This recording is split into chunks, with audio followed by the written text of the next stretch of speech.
Welcome back to Dolor Factor Live here on DBS. Of course, I'm talking to the Honourable Prime Minister, Dr. Kenny Anthony, and we're just having, let's say, fun and games, and we're also finding out some more about him that, I didn't know. And I must say, when I was looking through the internet and thinking about you, all I saw was, political things, right, and, things when you were growing up in terms of when you were studying, but I didn't see anything personal about you, and I wonder whether you actually said to someone, take out all the personal things and Google about me. No.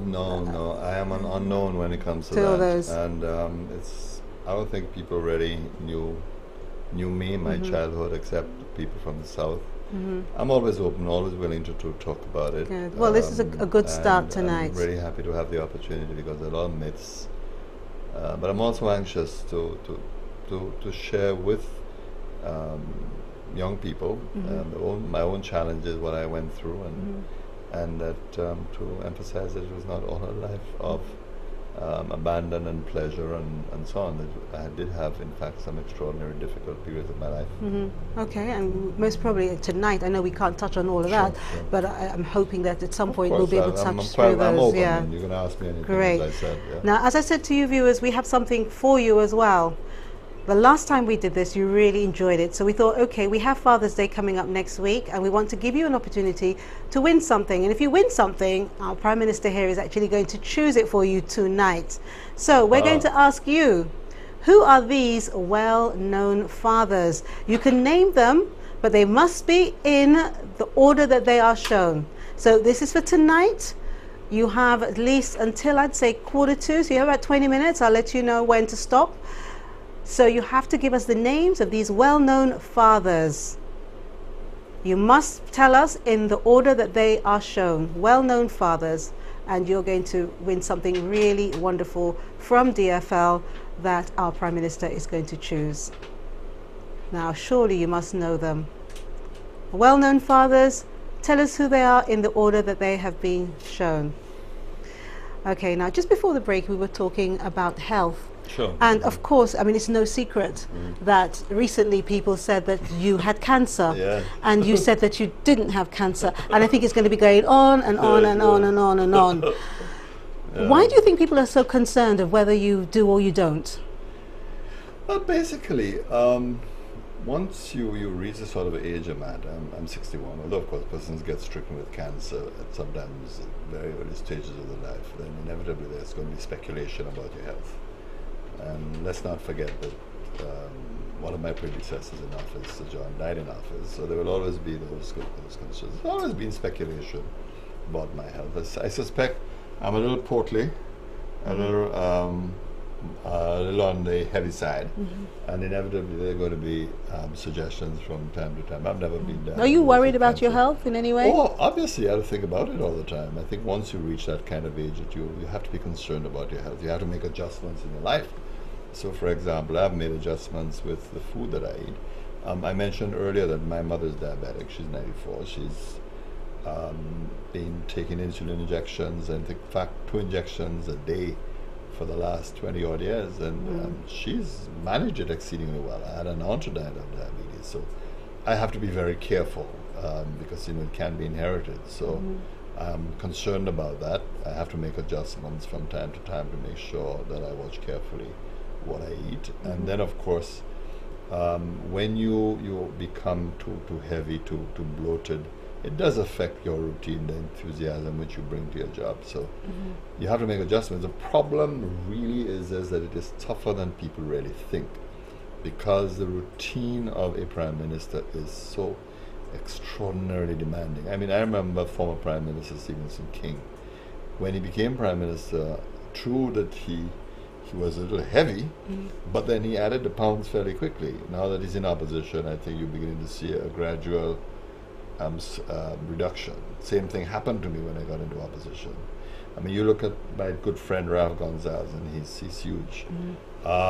So it's tough. It is very, very difficult. Very tough, but people may say... a simple thing. For example, I have 2 routines. I go walking where I live every other day, and also I do certain very special exercises. I think you may not know this, and or people may remember a couple of years ago, I think that's early 2006, I had some spinal surgery in Cuba to my back to deal with some severe pain, some what people normally regard as sciatica along your thigh. And since then, I've been asked to do a regime of exercises every morning, specifically for my back.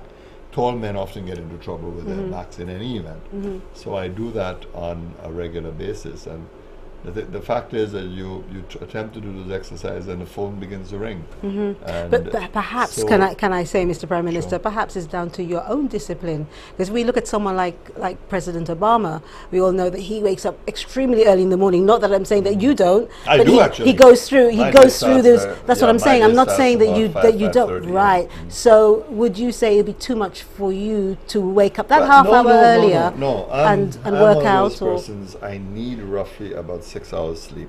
I like to get into bed 10:30, 11 and sleep through till early morning.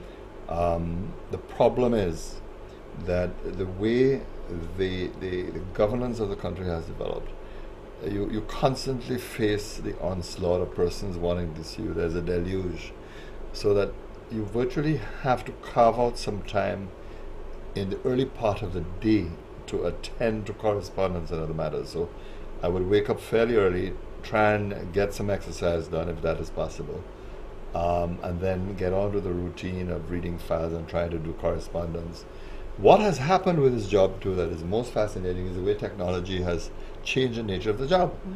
My phone number, for example, is known to thousands, so it's a constant request either with yes, I do understand that, but Mr. Prime Minister, if you don't look after your health, then you will not be our Prime Minister. So perhaps you have to try. No, Delia, you're absolutely correct about that, and the adjustments are being made. But what I'm saying is that the very nature of governance, the way we handle our political business, is also a contributor, so that we have to look towards making adjustments. You mentioned President Obama.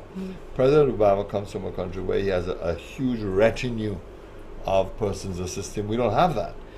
In these small islands, you virtually have to rely on your own resources. You are the center of decision making, at the center of seeing citizens, at the center of responding to issues. Yes. And that's why I say that we need to now to look to the future and begin to make the kinds of readjustments, because one of the things about a Prime Minister is that he needs to think. He needs to vision. He needs to plan. He needs to look into the future. He not only has to repair what he has inherited or use what he's inherited to move to the future. It's very, very important that he has a sense of where he wants to take that society. Which means you have to read a lot. I respect that. You have to analyze. I understand that, and that's one of the challenges. But still, the bottom line is that you must make time for yourself. I hear you. Okay, and you must. Yeah. And you must. How much water do you drink a day? I try now to drink at least six of the smaller bottles. Yeah. Oh yeah. Well, that's not bad. Well, that's very good. Water, but you know, let's try. You must. You know. And at functions. And what time do you stop? I know it must be difficult because you dine out and so on. But you must try perhaps and eat earlier so that you're not eating heavy meals at night. I'm adjusting to that. That you at least have an early dinner. I'm told, of course, smaller portions. Beyond 7, smaller portions. Nice, lots of protein. Yeah. So there's been a gradual adjustment in my diet, and I suspect your listeners, those who are looking on tonight, will probably tell you that I look a little trimmer. I've lost a little weight. You have actually. You have. I've noticed that. I'm working on it. Yes. That's good. Yeah. That's really good. Yeah. Well, you're listening to Dolor Factor Live. Before we go to our break, I just want to remind you of our well-known fathers. Name them in the order that they are shown. And I saw quite a few. There is no way that you should not know who these people are. So you'll have the pictures of those as we go to the break. And don't forget, you'll have our special prize, or if you win, from our Prime Minister. When we come back, we'll open the phone line. So if you have any questions that you would like to ask the Honourable Dr. Kenny Anthony, you'll be free to do so. You're watching Dolor Factor Live. See you soon.